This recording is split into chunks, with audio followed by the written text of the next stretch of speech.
As you enter town, it's almost like going into a time warp. The variety of the houses. Brookeville has a house from every period of history almost. The history of it, the beauty of it attracted us. It's a rural setting, and yet it's close enough to the city where I can work in Washington and feel I'm living in the country. And that's a nice feeling. Lots of beautiful old trees and nice neighbors. I think everybody's friendly, and I think when, it comes down to, if you need help, I think everybody's very neighborly and pretty good to each other. It's a very neat town. Front of it's on Georgia Avenue, back of it's on a couple thousand acres of trees, streams, woods, grass. Good people, ornery, nice, relaxed, nasty, but a good mix. Lots of kids, and in this yard anyhow, lots of animals. I like it. I just wish I didn't have the commute downtown. I'd like to be here more. I'm 94 years old, and I've lived in Brookeville all my life, and I've seen a lot of changes. Where the post office is now, there used to be a general store there. Mr. Parsley run that, and we could go in there and get anything we wanted. In those days, I would call Brookeville a farming community. My parents moved here in Brookeville on a farm right out of Brookeville, 300-acre farm, and we didn't know what a automobile or really a good buggy at that time was. I went to this old school around here in the alley, or I went that off Market Street, up in there, and that's where I learned my ABCs, and I learned what they call the multiplication table up to 12. Then they closed that school, and somehow the county was attached with we called it the academy, where Dr. Reitman is now. So they had a school there. I went there, I think, about 3 years. I graduated from 8th grade there in 1912. It's just so different. It's just hard for me to come right out and think of the changes that I have seen.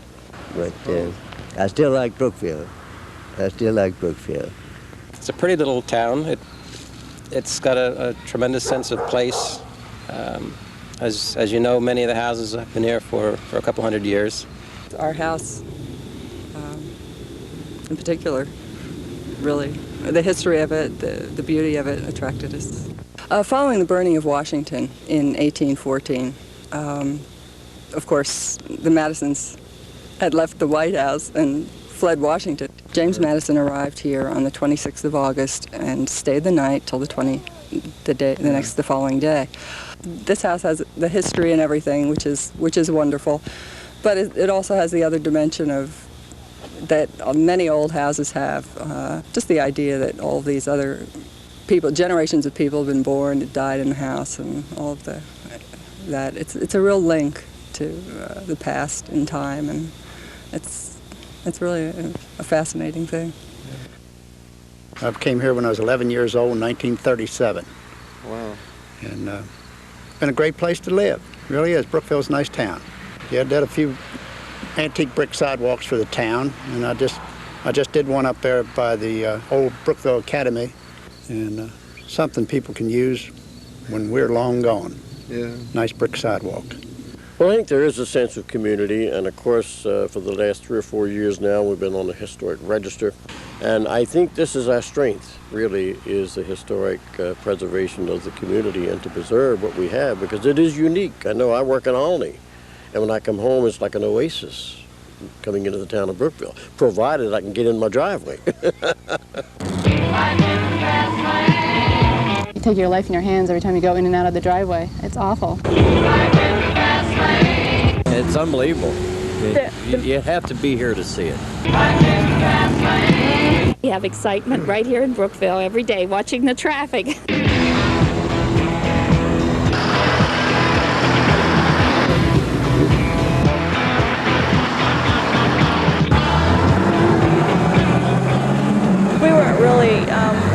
there was this amount of traffic when we bought the house. The neighborhood's great, but the amount of traffic for the type of neighborhood it is ridiculous. I mean, it's a main thoroughfare out of D.C., and it should be someplace else. Yeah. It starts about 5:30 in the morning, goes till, well, at least when I leave for work, about 6:30. It's hard to even get out onto the road. I can usually tell if I wake up early. I can tell the time of day by the traffic. If I wake up and I don't hear any cars, I know it's before 6. If I wake up and I hear a steady stream of cars, I know it's sometime between 6 and 7:30.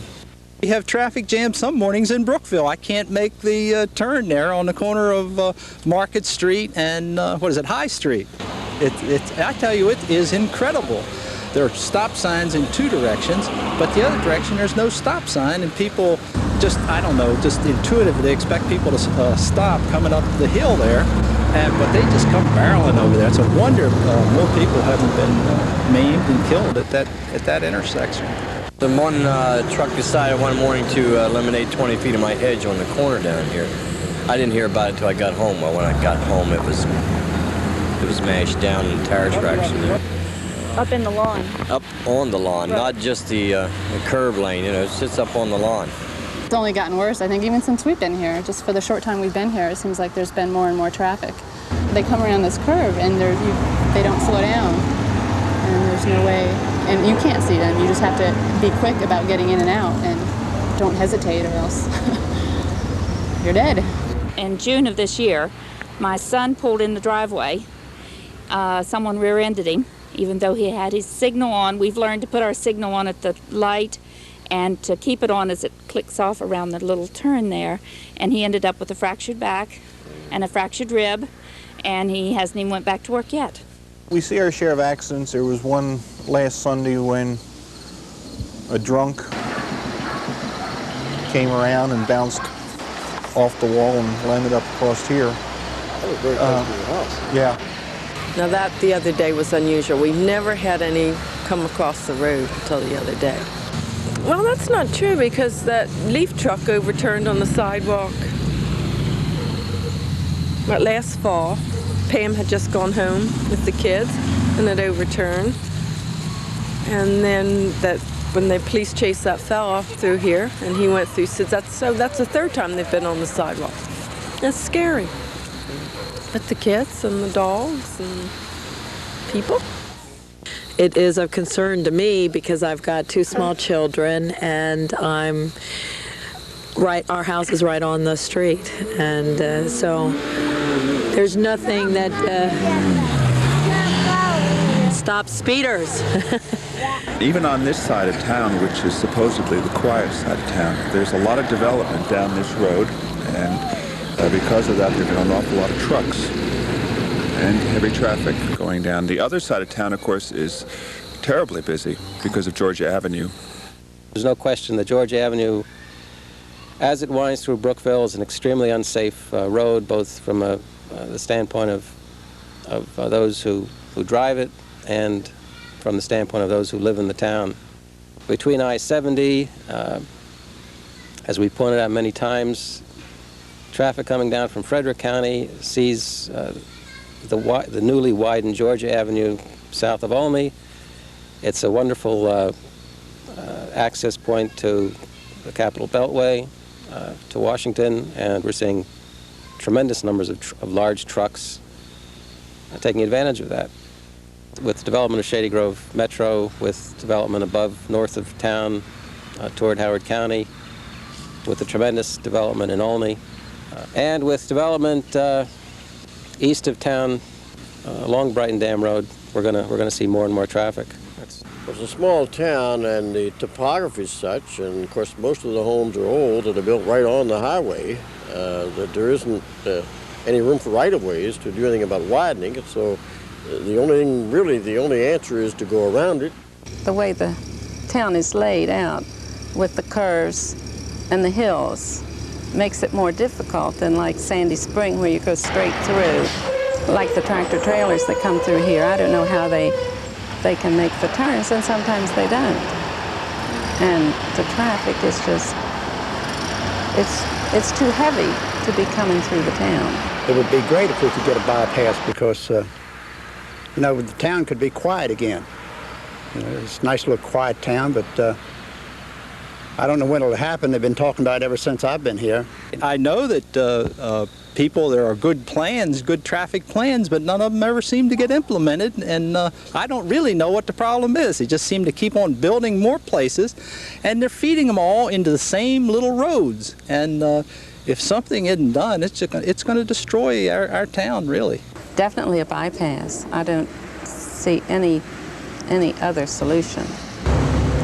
They've been surveying for a new road for years and years, and it has never been a reality. So now with this traffic and all the traffic coming in from the north into the